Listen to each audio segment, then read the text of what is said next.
Le 10 juillet 1919, un jeune pilote de 23 ans, ancien de la Grande Guerre, s'entraîne sur le terrain de Villacoublay, juste à côté de Versailles. Il a été désigné par ses camarades pour accomplir un coup d'éclat lors du grand défilé de la victoire le 14 juillet suivant. Il doit passer sous l'Arc de Triomphe avec son avion.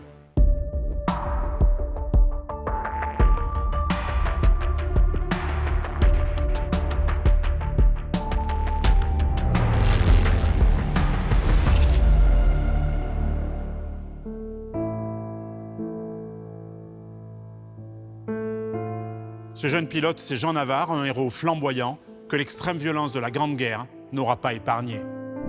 Né en 1895, Jean et son frère jumeau Pierre sont deux enfants très turbulents qui, lorsqu'ils ne fuguent pas, n'ont de cesse de se faire renvoyer de tous les établissements scolaires qu'ils fréquentent.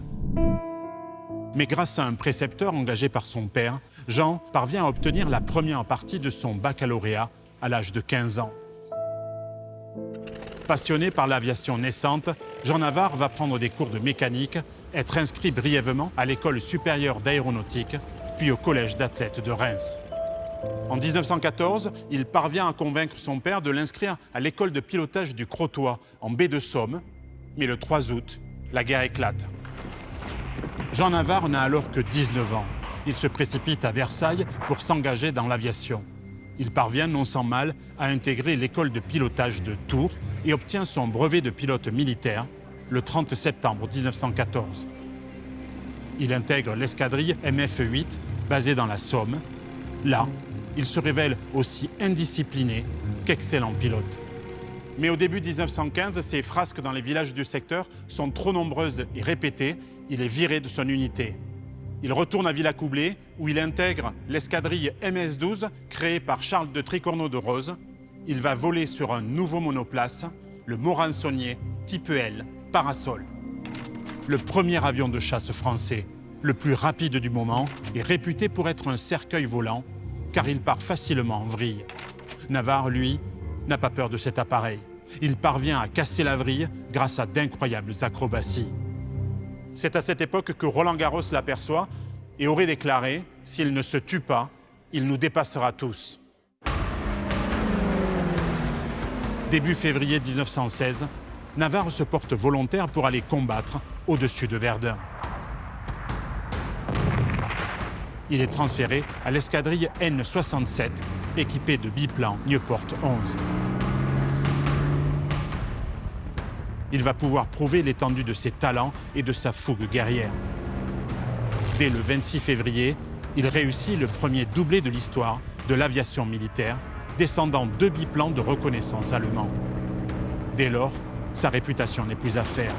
Il s'attaque aux avions allemands, même s'ils sont en supériorité numérique, et décolle souvent en quête de l'affrontement, sans aucune autorisation de sa hiérarchie.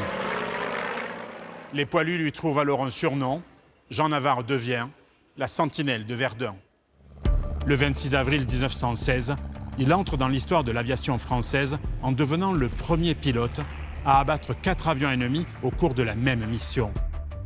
Il a peaufiné une tactique pour attaquer les escadrilles de bombardiers allemands, leur fondre dessus avec sa mitrailleuse Lewis. Mais les duels du mois de mai 1916 seront les derniers. Blessé grièvement au cours d'un combat au-dessus des Ardennes au mois de juin, Jean Navarre va entamer une vraie descente aux enfers. Le 15 novembre 1916, il apprend la mort au combat de son frère jumeau. Pierre avait 21 ans. Jean est à bout de nerfs, mais il reprend l'entraînement en 1917 avant de commettre l'irréparable. Lors d'une permission à Paris, il fonce sur plusieurs agents de police. Arrêté et jugé, il est déclaré irresponsable par ces juges qui reconnaissent ce que les psychiatres modernes qualifieraient de syndrome de stress post-traumatique. Navarre ne retournera jamais au front. Rendu à la vie civile en 1918, il est de nouveau autorisé à voler et rejoint la société Morane-Saulnier comme pilote d'essai. Le 10 juillet 1919, lors d'un atterrissage en vol plané sur le terrain de Villacoublay, son avion heurte le mur d'une ferme proche de l'aérodrome. Jean Navarre ne passera jamais sous l'Arc de Triomphe. Il est tué sur le coup et sera inhumé dans le caveau familial des Landes, à côté de son frère jumeau. Jean Navarre n'avait pas encore 24 ans.